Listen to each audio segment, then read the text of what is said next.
Hi, everybody. Wanted to talk to you a little bit today about losses and grief that aren't related to death.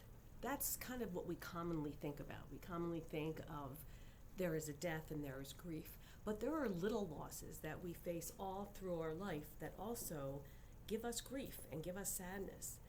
Those little losses actually can help prepare us for the bigger losses that happen in life. There is a theorist, her name's Linda Macon, and she kind of says that those smaller losses are what prepare us internally for what is going to happen and give us the strength from that internal practice for dealing with losses as we get older and as they become even more significant. It's important to know that our family, our friends, our work, activities we are involved in all also help us when there is a loss. They help protect us, but they also help us process our loss.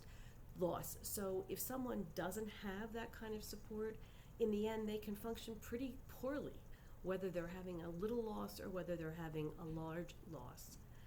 Some losses will be ones that we're going to share with other people as a group, for example, a team, so we lose something together.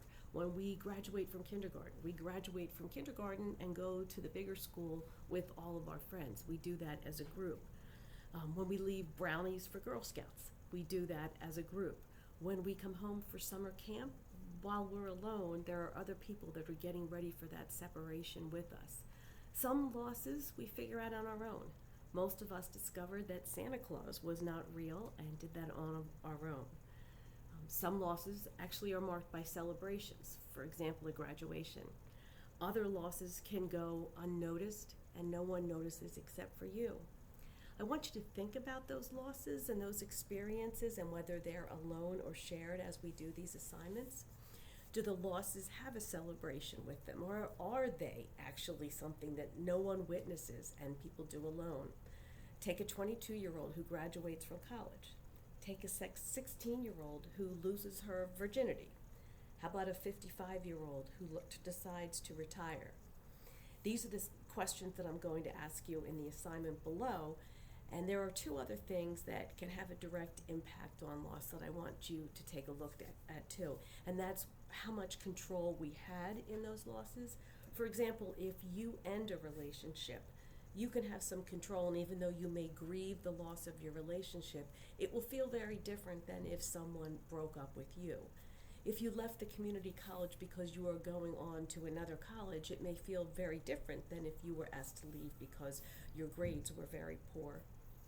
If we saw movies or read books in our life that dealt with losses, that can have an impact on how we will deal with losses because we will have sort of experienced them vicariously through the book.